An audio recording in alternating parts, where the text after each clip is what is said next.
भगवान शिव की पूजा दो नहीं है, तीन है।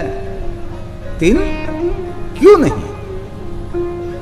भगवान शिव आकार भी है, अवतार भी है। इसलिए आकार और अवतार के प्रतीक स्वरूप हम भगवान महादेव की मूर्ति की पूजा करते हैं, रूप की पूजा करते हैं। और भगवान शिव निराकार भी है। निराकार प्रतीक में हम भगवान महादेव के लिंग स्वरूप की पूजा करते हैं। भगवान शिव तो सकल भी है, निष्कल भी है, सगुण भी है, निर्गुण भी है, आकार भी है, निराकार भी है, ओमकार भी है। महात्माओं ने कहा ये बात सही है। ओमकार तो भगवान महादेव का नादलिंग है। इसीलिए तो मैं कहता हूं अवतार और आकार के प्रतीक में मूर्ति पूजा करते हैं, निराकार के प्रतीक स्वरूप हम शिवलिंग की पूजा करते हैं, लेकिन नाद के प्रतीक स्वरूप हम ओमकार का नाद करते हैं। ओम नाद लिंगाय नमः, सूक्ष्म प्रणव लिंगाय नमः, स्थूल प्रणव लिंगाय नमः, ओमकार लिंगाय नमः। और शिव महापड़ ग्रंथ में इस बात का विस्तार है। कभी आपके पास कोई पाषाण की मूर्ति न शिव की मिले, कोई धातु की मूर्ति आपके पास न हो, और कहीं भी आपके पास कहीं शिवलिंग भी नहीं है, तो ओमकार का नाद क्या है? वही शिव की पूजा है। शिव महापड़ ग्रंथ में उसका रहस्य दिखाया है। और कभी भी कहीं भी आप यात्रा में जा रहे हैं, आपके पास कोई पूजा नहीं, कोई मूर्ति लिंग स्वरूप नहीं है, तो ओमकार का नाद ये सबसे बड़ी शिव पूजा है, यही शिव साधना है। और हम जो गहराई से देखे हैं मेरे पुराण शास्त्रों को, तो हमारी परंपरा मूर्ति पूजक नहीं है। हम लोग, कई लोग कहते हैं कि मूर्ति पूजक है, हम मूर्ति पूजक नहीं है। मूर्ति तो हमारी भक्ति का प्रारंभ है। हमारी मन को एक स्थान पर स्थित करने के लिए हमने ऋषि मुनियों ने सुंदर दिखाया, महादेव ने स्वयं ने वो मार्गदर्शन किया। हम निराकार के उपासक हैं, हम ओमकार के उपासक हैं। इसीलिए नाद लिंगाय नमः, अकार लिंगाय नमः, उकार लिंगाय नमः, मकार लिंगाय नमः। योगी महापुरुष क्या करते हैं भाई? कोई मूर्ति की पूजा करते थे? योगी महापुरुष कोई शिवलिंग की, पाषाण के शिवलिंग की पूजा करते, धातु के लिंग की? योगी महापुरुष कभी कोई पुष्प भी नहीं तोड़ते। योगी महापुरुष कभी कोई वृक्ष का पर्ण भी नहीं तोड़ते हैं। तो कैसे शिव की साधना करते होगे? तो योगी महापुरुष पुष्प नहीं चढ़ाते, बिलोपत्र नहीं चढ़ाते, कोई पूजा की सामग्री भी नहीं रखते, तो योगी महापुरुष शिव तक कैसे पहुंचते हैं? तो उसका जवाब है षडक्षर स्तोत्र, पहली पंक्ति। ओंकार बिंदु संयुक्तम नित्यं ध्यायन्ति योगिनः।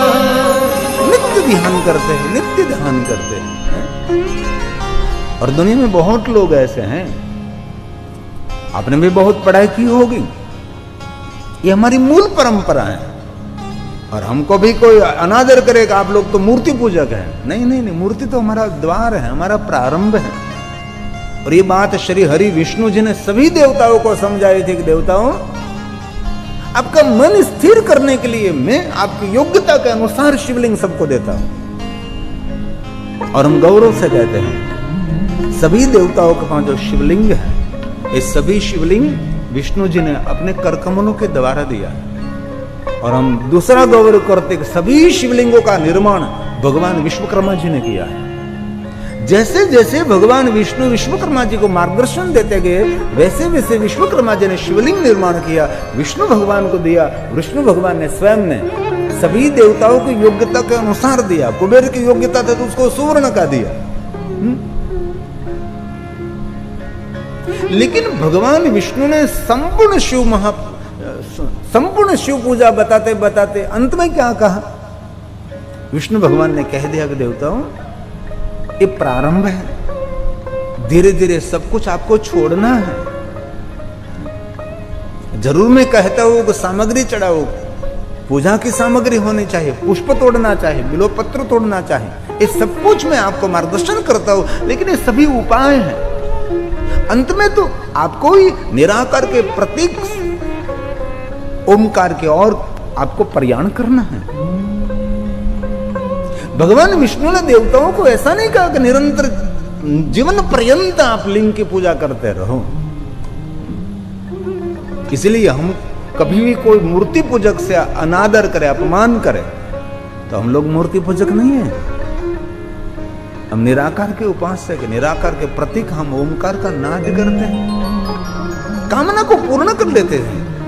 ओमकार बिंदु, ओंकार बिंदु संयुक्तम् नित्यं ध्यायन्ति योगिनः योगी महापुरुष कामदं मोक्षदं चैव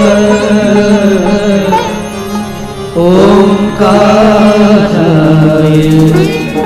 नमो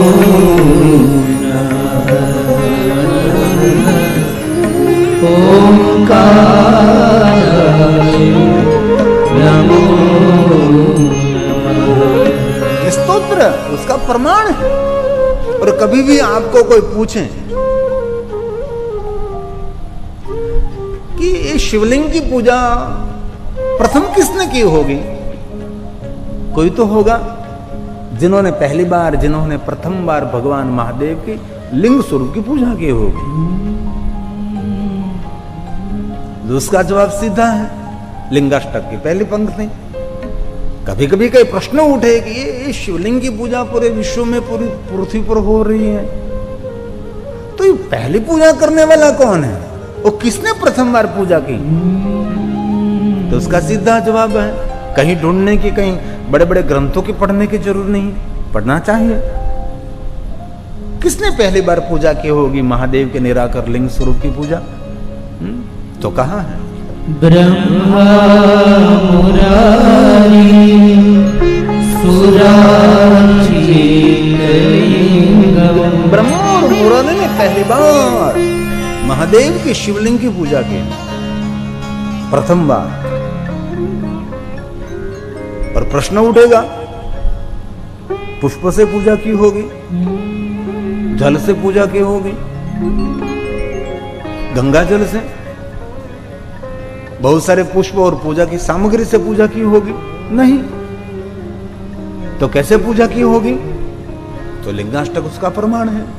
निर्मल भाषित शोभित लिंगम्। निर्मल भाव से, ये सबसे बड़ी शिव की पूजा है।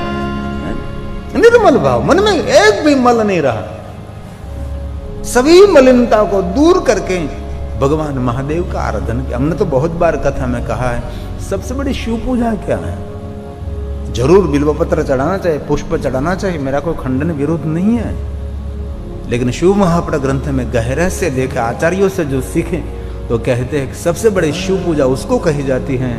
जरूर गंगा जल, पंचामृत, दूध चढ़ाओ, बिल्वपत्र चढ़ाओ, पुष्प चढ़ाओ, भांति भांति के श्रृंगार करो, राजोपचार करो, षोडोपचार करो, पंचोपचार करो, एकोपचार करो, वैराग्य उपचार करो, बहुत सारी भगवान महादेव की पूजा करो। लेकिन सबसे बड़ी शिव पूजा उसको कही गई है कि जिसके हृदय में विश्व कल्याण का भाव प्रकट हो जाए, वो सबसे बड़ी शिव पूजा।